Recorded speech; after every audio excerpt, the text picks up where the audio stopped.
ရှင်မြစ်ထက်ကမီးအောင်စုံအောက်မှာလှပလုံးတဲ့နိုင်ငံကျော်တရောပညာရှင်ရိုစီလို့ခေါ်တဲ့မေနင်းစီဟာမျက်လုံးလေးမိတ်ပြီးသူမရဲ့တရောတန်စင်နဲ့အတူစီမျောတိခတ်နေပါတယ်။သူမရဲ့တရောတန်ဟာခမ်းမတစ်ခုလုံးကိုလွှမ်းမိုးနေပြီးကင်မရာမန်တွေကလည်းဘောင်ပေါင်းစုံကနေဓာတ်ရိုက်ထုတ်လွှင့်အစီအစဉ်အတွက်အကောင်းဆုံးဖြစ်အောင်စူးစမ်းရိုက်ကူးနေကြပါတယ်။ခမ်းမတစ်ခုလုံးဟာသူမရဲ့တရောတန်အောက်မှာငြိမ်သက်နေပြီးပိတ်သက်တွေကလည်းအသက်ရှူဖို့တော့မိနေကြပါတယ်။တရောတန်ရဲ့အမြင့်ဆုံး climax ကြောက်ခံနီးမှာပဲတရောတန်ဟာတိကနေရက်သွားပြီးရိုစီဟာရုတ်တရက်လဲကျသွားခဲ့တယ်။ရှင်မြင့်ပေါ်မှာလည်းရုတ်တဲတဲနဲ့ဖျူဖျဲဖြစ်ကုန်ပါတော့ဝမ်းနဲ့စရာကောင်းတာကတရောဘရင်မလေးရိုစီဟာသူမရဲ့တကူတော်ဖျော်ဖြေပွဲခမ်းမအတွင်းရှိပိတ်သက်တွေရဲ့အရှိ live ကြည့်နေတဲ့တန်းနဲ့ချီတဲ့သူ့ပိတ်သက်တွေရှိမှာပဲထာဝရအိတ်ဆက်သွားခဲ့ပါတော့တမဲတန်စင်မနေ့ညကသေဆုံးခဲ့တဲ့ရိုစီကိုလူတက်မှုအနေနဲ့မူကင်းဌာနကိုလွှဲလိုက်တယ်ဆရာဒါကရင်ခွဲစစ်ဆေးချက်အဖြစ်ပါအစိတ်မိတာပါဆရာအသက်ရှူလမ်းကြောင်းနဲ့အဆုတ်ထဲမှာအစိတ်တွေ့ရတယ်လို့ပြောထားတယ်ရဲတက်ချက်အောင်ကမူကင်းမတန်းဖိုင်ကိုရဲအုပ်မောင်မောင်ကိုလှမ်းပေးလိုက်ပါမနေ့ညကဖြစ်တာဆိုတော့နောက်တော့ကြနေပြီတို့နဲ့တူမူကင်းဆရာဝန်မှာအခင်းပြစ်တဲ့နေရာကိုစစ်ဆေးဖို့တခါတည်းခေါ်ခဲ့လိုက်ပါအောင်ရေးလို့ရဲအုပ်မောင်မောင်ကညွှန်ကြားလိုက်ပါမူကင်းဆရာဝန်က CCTV ရတေဆုံးသူကင်တွယ်ခဲ့တာတွေအပြင်နားနေကန်းနဲ့ကြံခဲ့တဲ့အစားအသောက်တွေကိုဓာတုဗေဒနီးနဲ့ချက်ချင်းစစ်ဆေးပြီးပါပြီအဖြေက negative ပါဆရာဒီပတ်ဝန်းကျင်မှာလည်းဘာအစိတ်မှမတွေ့ရပါဘူးလို့ပြောပါတယ်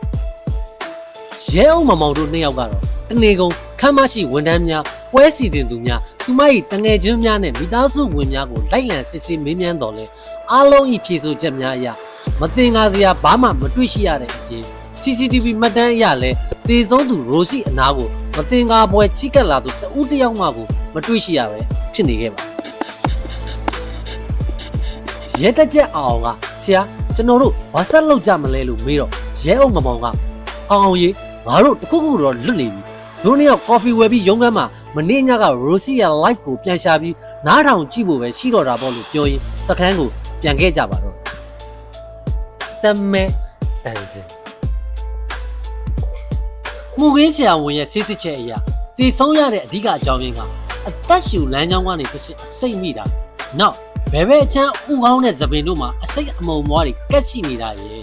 အဝိအစားမှာလည်းအစိတ်အကျွတ်တွေးရှိရတာအပြင်သေဆုံးသူရဲ့ညာဘက်လက်မှာလည်းအစိတ်နဲ့ထိတွေ့ထားတယ်လို့မှတ်တမ်းရေးသွင်းထားတယ်ဆိုတော့ဖြစ်နိုင်ကြီးအရတရားခံကအစိတ်ကိုသေဆုံးသူရဲ့ခန္ဓာကိုယ်အနီးကပ်ဆုံးအထိအရောက်ပို့နိုင်ခဲ့တယ်လို့ဆိုရပါတယ်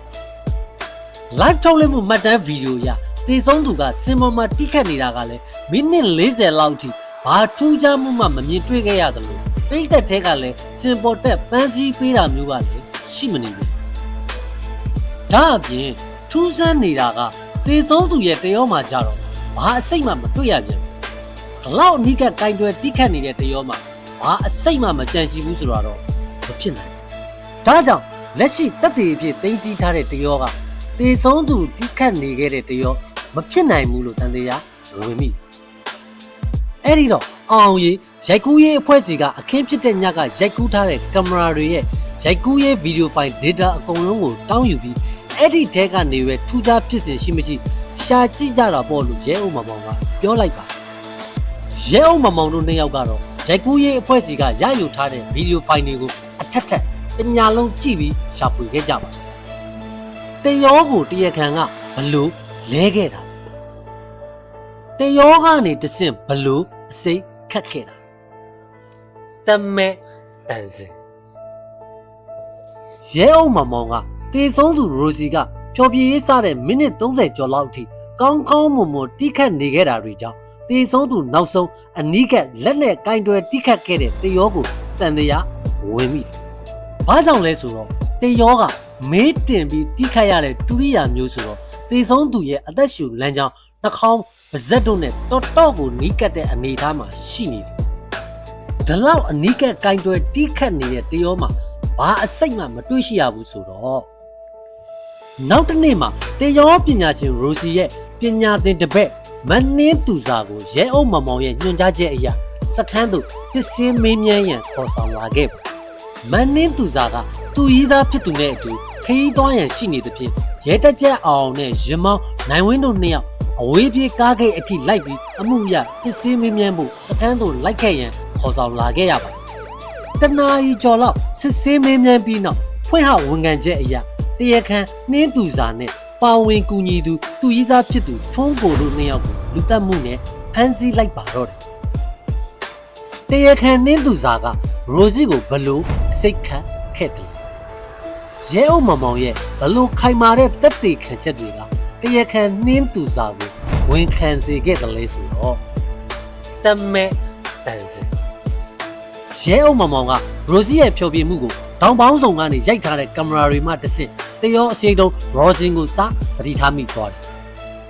။ရောစင်ဆိုတဲ့သဘောကတရောရဲ့ဘိုးကကျိုးတွေကိုပုတ်တိုက်စေတဲ့အခါတိုက်စားပြီးပါးချိုက်ကြံရစ်ခဲ့တတ်တယ်။အဲ့ဒီပါးချိုက်ကြံခဲ့တဲ့ပုံသဏ္ဍာန်ကအနီးကပ်ရိုက်ထားတဲ့ 4K ကင်မရာကနေတစ်ဆင့်ရှင်းရှင်းလင်းလင်းမြင်နေရတယ်။ဒါကိုသေဆုံးသူရဲ့တရောပစ္စည်းတွေထဲမှာပါလာခဲ့တဲ့ရောစင်ရဲ့လက်ကျန်ပုံစံနဲ့တိုက်စစ်စေးကြည့်တော့ပွဲလွဲနေတယ်။ဒါကြောင့်ပဲတရားခံကအစိတ်ကိုရောစင်ထဲမှာထည့်ထားနိုင်တယ်လို့ခန့်မှန်းကောက်ချက်ချကြည့်တရောတီးတဲ့အခါပုတ်တိုက်မှုအပူကြောင့်အစိတ်ကအမုံလေးတွေအဖြစ်လွင့်စင်လာမယ်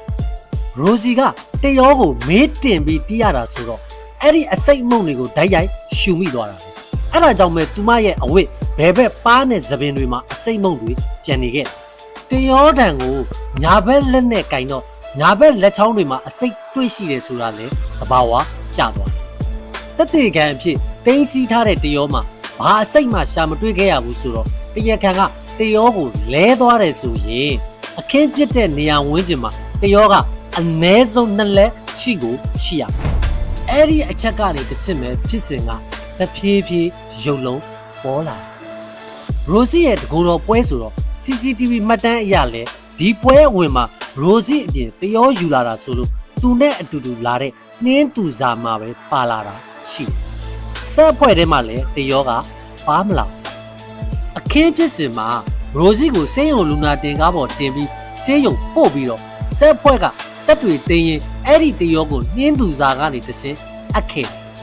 သူ့ကူနဲ့သူဖြစ်နေတဲ့မိသားစုဝင်တွေကလည်းနှင်းသူစာကနေတဆင်းပဲတရောကိုလက်ခံရယူခဲ့ကြတယ်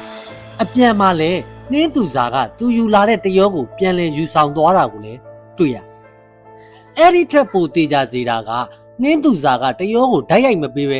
နားနေကန်နဲ့ဝင်သွားသေးတယ်ဆိုတော့အဲ့မှာတရောကိုလဲဖို့အချိန်ရတယ် CCTV ရလဲနှင်းသူစာရဲ့တရောကနားနေကန်ထဲမှာရှိနေကြောင်းသက်သေပြတယ်နှင်းသူစာကိုစစ်ဆေးမင်းမြန်းတဲ့အခါငကိုကလေးကမူပြက်နေပြီးသူတရောကိုစစ်ဆေးဖို့တောင်းပန်တဲ့အခါချက်ချင်းမဖြေနိုင်တဲ့အပြင်အဲ့ဒီနေရာမှာတင်သူကသွေးပြက်နေတယ်ဘာလို့လဲဆိုတော့သူရီးစားထုံးကုန်တဲ့အတူတူရိုစီရဲ့တရောတစ်စုံလုံးကတက်တီဖြောက်ဖို့အတွက်မီးရှို့ချက်စီးပစ်လိုက်ကြပြီးပြီဒါကြောင့်သူ့တရောကိုတောင်းတော့ပေးစရာကလည်းမရှိထိတ်လန့်ပြီးဖြေဖို့တော်တော်ကိုအခက်ခဲဖြစ်နေခဲ့နောက်ဆုံးနှင်းသူစာကတရောကိုထုံးကိုပြင်ဖို့ပေးလိုက်တယ်ဆိုပြီးကြံရမရပြောလိုက်ထိုးကိုကတော့တရောကိုမတိဘူးလို့ပဲထွက်ဆိုတော့အဲ့ဒီမကိုက်ညီတဲ့ထွက်ဆိုချက်နဲ့ CCTV မှတ်တမ်းတွေဖွင့်ပြပြီးတော့ရိုစီရဲ့အစုပ်ထဲမှာလည်းအခေါင်နေတဲ့အစိတ်တွေမကဘူးတရောစေးဘော်စင်ရဲ့တစ်ဆေးမုံတွေပါတဲ့အဖက်တစ်အစစ်အမုံမွားတွေကိုပါငါတို့တွေ့ရှိထားကြောင်းတင်းစီထားတဲ့ရောစင်နဲ့စင်ပေါ်မှာအစိတ်ခတ်ဖို့သုံးခဲ့တဲ့ရောစင်ကမတူကြောင်းပရင်းထုတ်ထားတဲ့ဓာတ်ပုံနဲ့နှိုင်းယှဉ်ထုတ်ပြပြီးသူ့ရဲ့ social media မှာတီးခတ်တင်ထားမှုတဲ့တရောဗီဒီယိုဖိုင်တက်တည်နဲ့တကွတက်တည်ကံဖြင့်တင်းစီထားတဲ့တရောကိုဒါမင်းရဲ့ရိုစင်နဲ့မင်းရဲ့တရောမဟုတ်လားလို့ထုတ်ပြမေးလိုက်ရော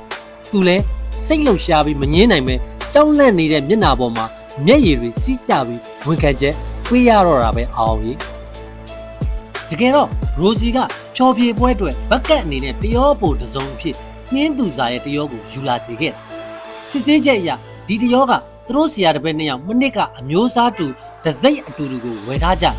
ဒီအချက်ကလည်း social media post တွေကြောင့်သူငင်းမရခဲ့ဘာလို့နှင်းသူစာကရိုစီကိုတက်ဖို့ကြံစီရတာလဲဆရာလို့ရဲတက်ချက်အောင်ကမေးတော့အဓိက